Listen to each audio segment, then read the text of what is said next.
I've always been a night owl. There's something about the quiet stillness of late hours that feels peaceful, until something happens that makes you wish you'd just gone to bed like a normal person. This happened a few months ago, and even now, I feel like my nerves haven't fully settled. I live alone in a small apartment in Chicago, a one-bedroom place with slightly outdated appliances but a decent enough setup. The living room is cozy, with a dark green couch, a small coffee table, and my 55-inch Samsung TV mounted on the wall. The kitchen is in the same open space, separated by a countertop with 2 bar stools.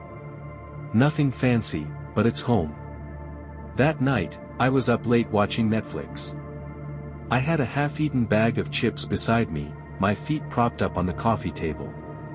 It was around 2:30 a.m. when I finally decided to call it a night. I turned off the TV, tossed the remote onto the couch, and headed to the bathroom to brush my teeth. I was halfway through when I heard a sound. A faint, static-like noise. At first, I thought it was coming from outside, maybe a car radio or someone walking by with their phone speaker on.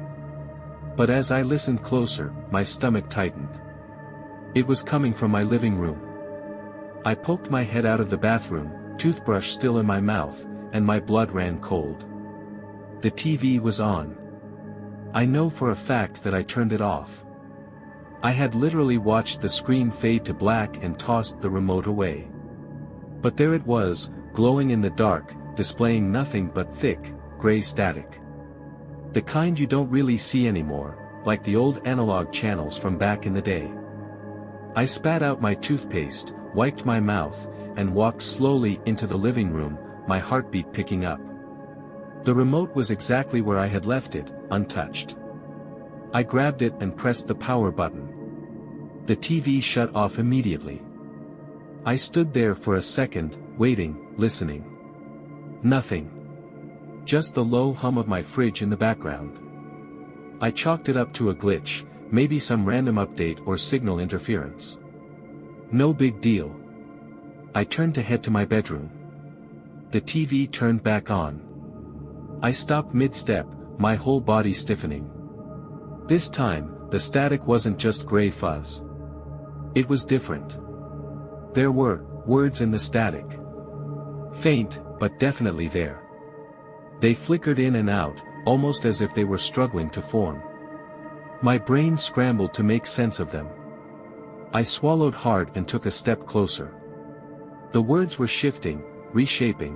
1 second, I thought I saw my own name, but then it changed too fast to be sure. My breath felt caught in my throat.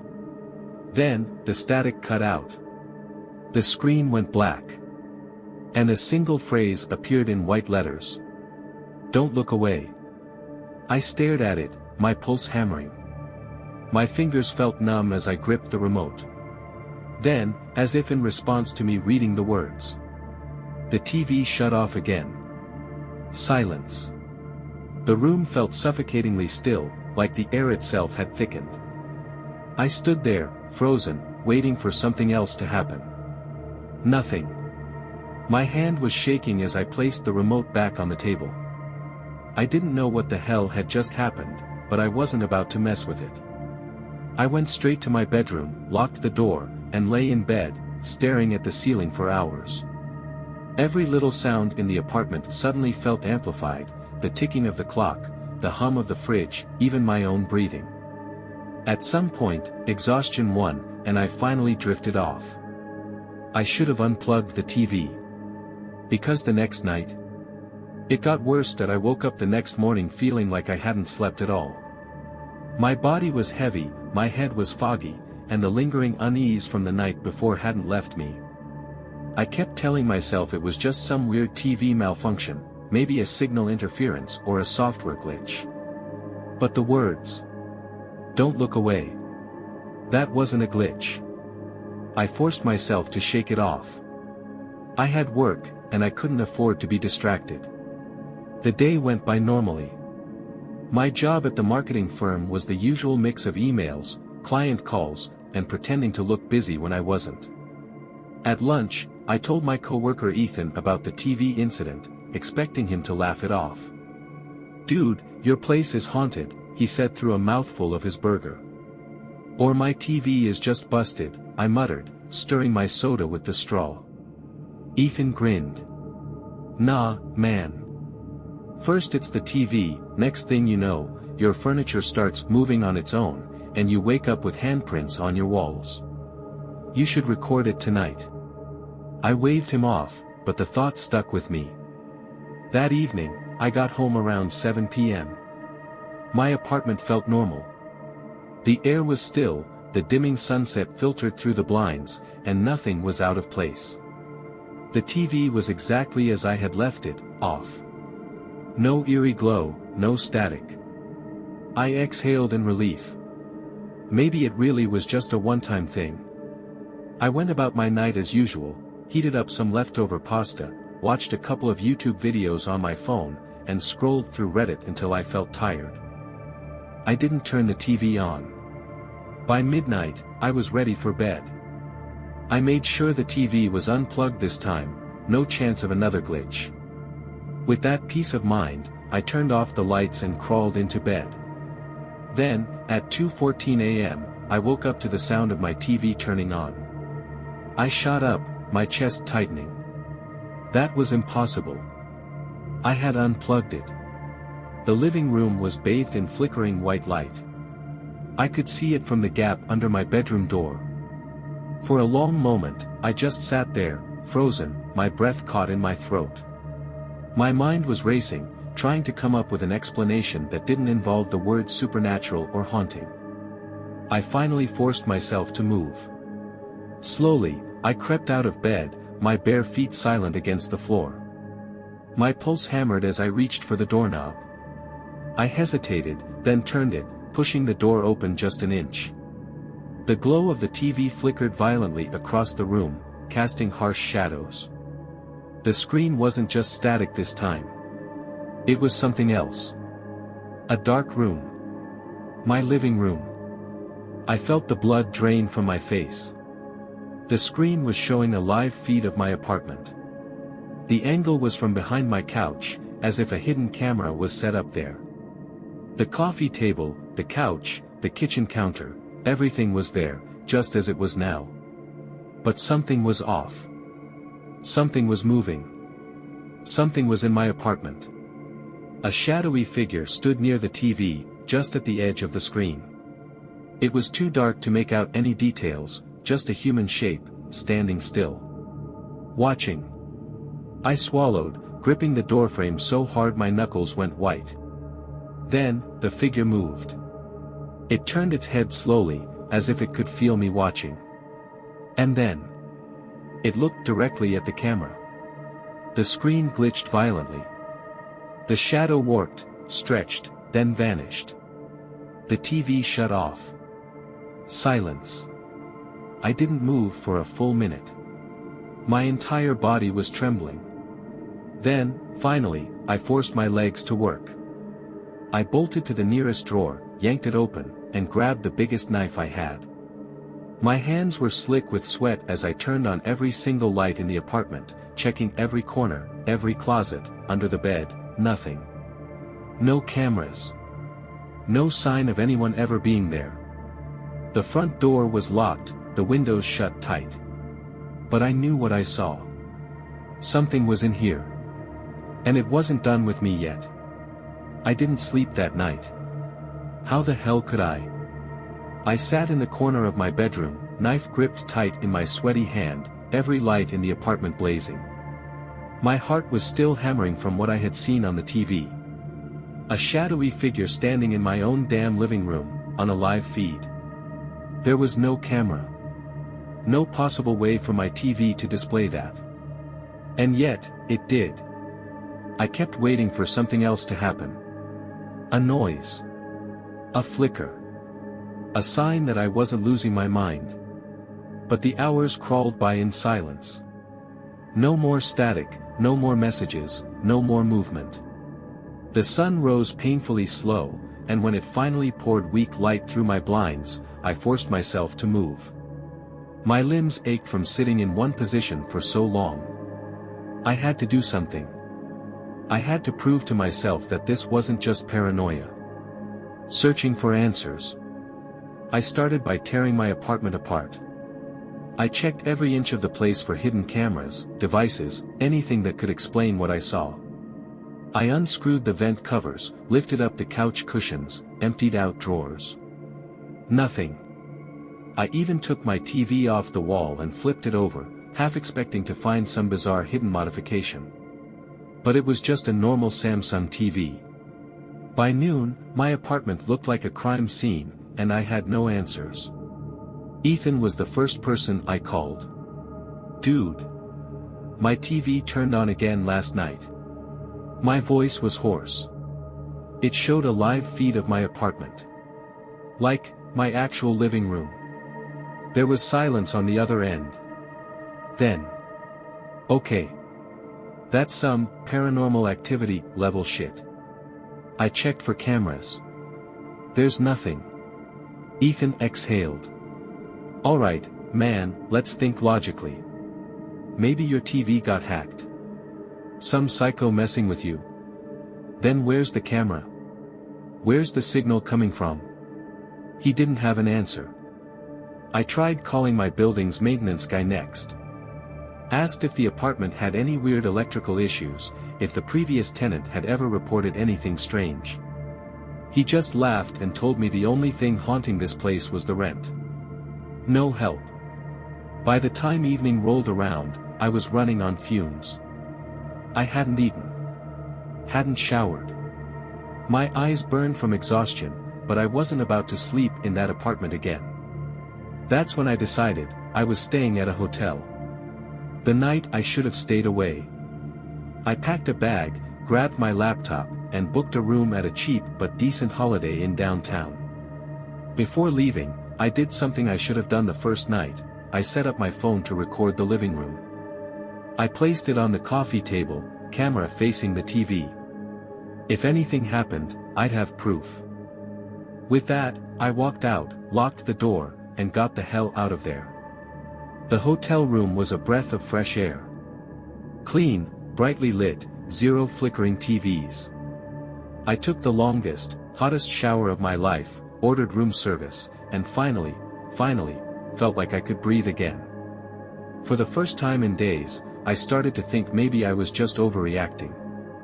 Maybe the TV really was malfunctioning. Maybe stress was making me see things that weren't there.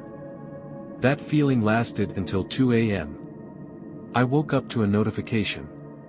Motion detected. My stomach dropped. I sat up fast, my hands shaking as I grabbed my phone and opened the app. The video feed loaded. My living room was dark, the only light coming from the hallway where I'd left the switch on. For a few seconds, nothing happened. Then, a shadow moved. I stopped breathing. It wasn't a trick of the light. It wasn't just flickering pixels. Something walked through my living room. The figure was tall, unnaturally thin, its limbs jerking in unnatural movements. It stopped near the couch, facing the phone. I wanted to scream, to throw the phone across the room, but I couldn't move. Then, in a glitching, stuttering motion, it turned its head. And then, the TV turned on. The static poured in, filling the screen with flickering, shifting words. This time, they weren't vague. "You can't hide." The screen flashed violently, distorting, warping. Then the recording cut out. The file corrupted itself right in front of me. I sat there, shaking, staring at my phone as the screen went black. I should have never left my apartment. Because whatever this was, it knew where I was. That I didn't sleep after watching that video. I just sat in the hotel bed, staring at my phone, feeling like my entire reality had just cracked open.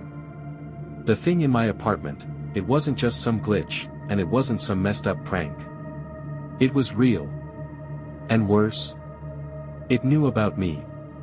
At some point, I realized I was gripping my phone so hard my fingers ached. My brain was screaming at me to do something. Call someone. Get help. But who the hell do you call when your TV is playing messages meant for you? When your home is being invaded by something that isn't human? I forced myself to move. I packed my bag, shoved my laptop in, and practically ran out of the hotel room. I needed people around me. Noise. Reality. I drove aimlessly for a while, hands gripping the wheel so tight my knuckles were white. I thought about calling Ethan, but what would I even say? Hey, man, so my apartment is haunted, and there's a shadow figure in my TV? I didn't even believe it myself, and I was living it. After about an hour, I pulled into an all-night diner, the kind with faded vinyl booths and a constant smell of burnt coffee. A couple of tired truckers sat in the corner, a waitress leaned against the counter scrolling on her phone, and some guy in a hoodie was typing away on a laptop. I slid into a booth, ordered a coffee, and just sat there, trying to collect myself. Then my phone buzzed. A new notification. Samsung Smart TV detected, connect now. I almost knocked over my coffee. My hands were shaking as I stared at the message. My TV was off. My entire apartment was empty. There was no reason for it to be sending a connection request. But the worst part? The notification wouldn't go away. I swiped it off. It popped back up. Samsung Smart TV detected, connect now. Samsung Smart TV detected, connect now. It kept spamming itself, faster and faster, my phone vibrating non-stop in my hand. I forced myself to take a deep breath. It's just a glitch.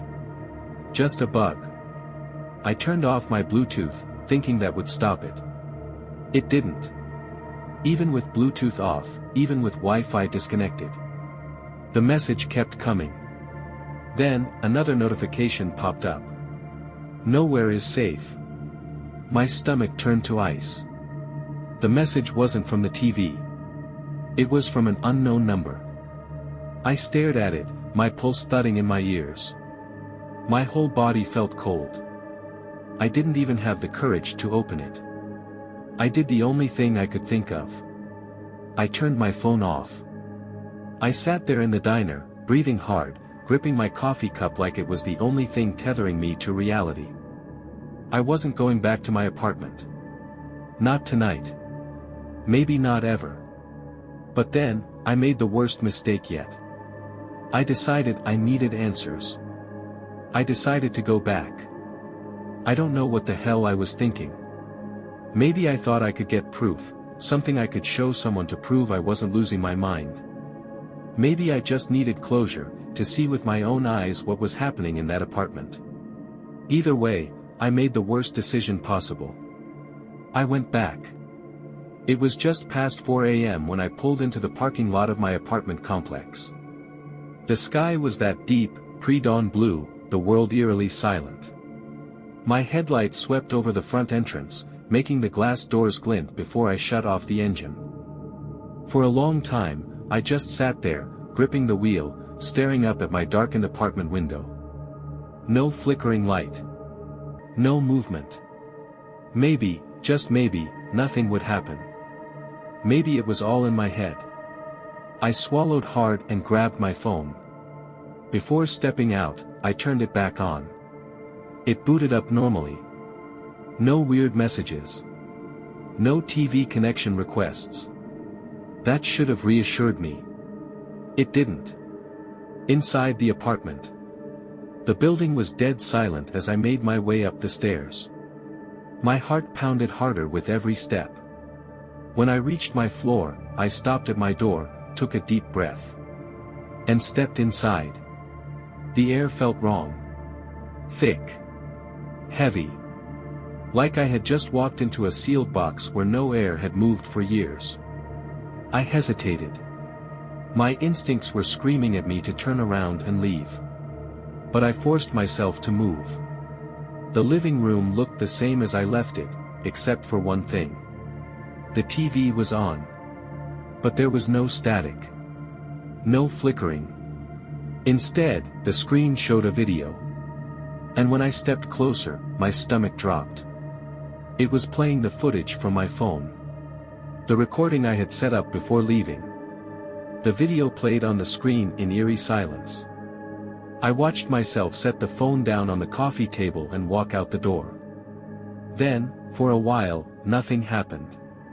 Just the empty living room, dimly lit by the hallway light. Then, the shadow appeared. It didn't walk in from anywhere. It just materialized. 1 second, the room was empty. The next, a tall, thin figure was standing near the couch, facing the phone. It didn't move. It just stood there. Watching. Then, slowly, horribly, its head twisted toward the camera. The TV flickered. The figure snapped its head toward me. Not in the video. In my living room. I felt it before I even saw it. A presence behind me. Close enough to touch. My breath caught in my throat. I didn't want to turn around. I couldn't turn around. Then, in the TV screen's reflection, I saw it. Right behind me. I ran. I don't even remember how I moved so fast, but I bolted. I flew out the door, sprinted down the hallway, down the stairs, nearly tripping over myself as I reached my car. I yanked the door open, jumped in, and locked it. My hands were shaking so badly I could barely get the key in the ignition. When the engine roared to life, I glanced up at my apartment window. The TV was off. But I could still feel it. Watching me. Waiting. I peeled out of that parking lot so fast my tires screeched. I didn't stop driving until I was miles away. Nowhere left to go. I don't know what the hell is happening. I don't know what I brought into my life, or why this is happening to me. All I know is I'm never going back to that apartment. But the worst part? I don't think it matters. Because when I stopped at a gas station an hour later to catch my breath, my phone buzzed. New notification. Samsung Smart TV detected, connect now. I didn't answer the notification. I didn't touch my phone. I just sat there in my car, parked in some random gas station lot, my breathing shallow, my fingers clenched around the wheel. This thing, whatever it was, wasn't tied to my apartment. It was following me. The gas station was nearly empty, just an old guy in a truck and a tired-looking cashier inside. I forced myself to move, to get out of the car, to do something normal. I walked in, grabbed a water bottle, paid in cash because I didn't even want to touch my phone. The cashier barely glanced at me. "You good, man?" I hesitated. I almost told him everything, just to get it off my chest, but what was I supposed to say? Instead, I just nodded. Yeah. Long night. I stepped back outside into the cool night air. The silence felt suffocating. Then, the TV inside the gas station flickered. I froze. The screen, which had been playing some old infomercial, cut to static. The cashier inside frowned and grabbed the remote, smacking the side of the TV. Then, through the flickering, words appeared. "He sees you." My stomach dropped. The cashier muttered something and changed the channel, oblivious. The screen flipped to some random news broadcast. Normal again. But I knew better. I knew that was meant for me. I turned and walked, ran, to my car, jumped in, and locked the doors. My heart was pounding. I grabbed my phone, knowing I was making a mistake even as I did it. I unlocked it. The notification was still there. Samsung Smart TV detected, connect now. I stared at it. And then, it disappeared. Replaced by a new one. Playing new broadcast. I didn't press anything. I didn't do anything. But my phone's screen glitched, flickered. And then, it started playing a video. The footage. At first, I thought it was just more of my apartment footage. But the angle was different. The room was dark, barely visible, the screen grainy. Then I saw myself sitting in the diner. My breath caught. The footage was from earlier that night. The camera angle was high, like it was taken from a security feed. It showed me sitting in that booth, gripping my coffee cup, staring at my phone. Then something shifted behind me. In the video, a dark figure loomed in the booth directly behind mine. But I had been alone. I felt sick. The figure sat perfectly still, its head slightly tilted, its face obscured by shadows. Then, slowly, painfully slowly, its head twisted toward the camera. I swiped out of the video. I damn near threw my phone across the car. This thing had been there. In the diner. Right behind me. Watching. I turned my car on and drove. I didn't know where I was going. I just needed to move. Nowhere to run. I ended up at Ethan's place.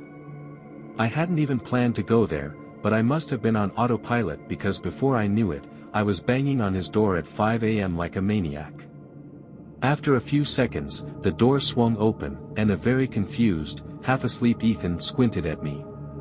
"Dude, what the hell? I need to stay here," I blurted out. "Just for a bit. Please." Ethan rubbed his eyes. "Jesus, man. What's going on?" I hesitated. I couldn't tell him. "Not yet. Just trust me." He sighed but stepped aside. "Yeah, okay. Come in." I walked inside, and for the first time in hours, I felt like I could breathe again. I wasn't alone. I was safe. Or so I thought. Because as I stepped into his living room, his TV turned on. Ethan's TV turned on by itself. No remote. No one touched it. Just static filling the dark living room. My entire body locked up. What the hell?" Ethan muttered. He walked over to the TV, grabbing the remote. "Damn thing's been acting up lately. Probably a short or something." But I knew better. I knew. The second he hit the power button, the static disappeared. But instead of turning off, the screen flickered. And a new video began playing. At first, it was nothing but a dark, blurry image. The angle was tilted, like the camera had been set up on the ground. It was hard to see, but something about it felt wrong. Then, the screen sharpened. I saw a car. My car. Parked outside Ethan's building. The video was live. I stepped back, my breath catching in my throat. "No. No, no, no." Ethan frowned. "What the hell is this?" I didn't answer. I was already moving, running toward the window, pulling the curtain back to look outside. My car was there. Just like in the video. But now there was something else. A figure stood next to it. Tall. Thin. Motionless. It didn't move.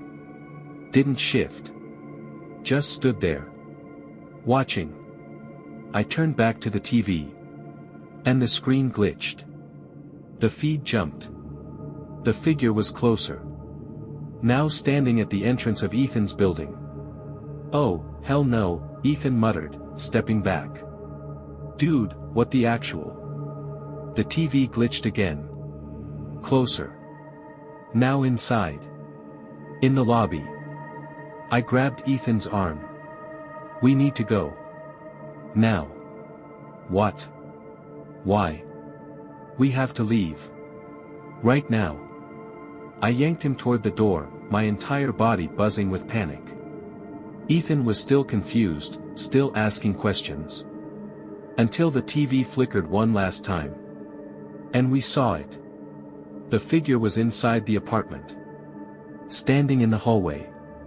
Right. Outside.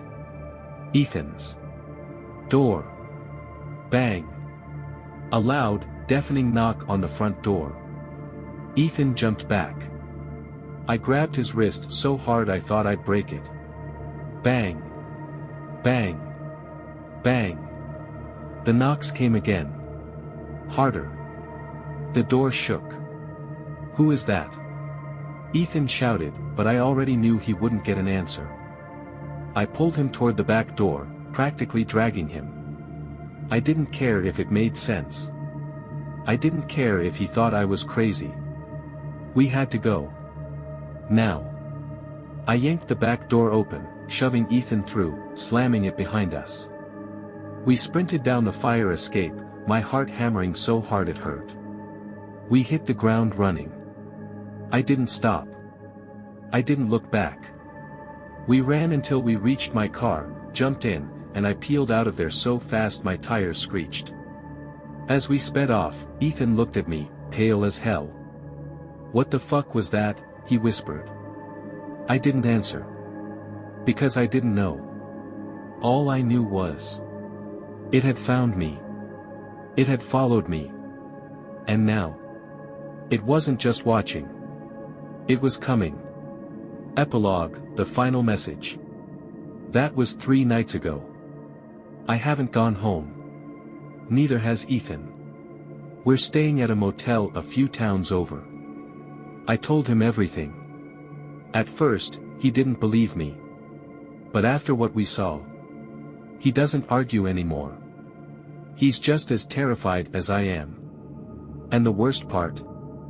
I don't think running matters anymore. Because last night, I got a new notification. Just 2 words. "Look outside." I didn't check. I didn't want to know. But I already knew. It was there. And it wasn't going to stop. The end.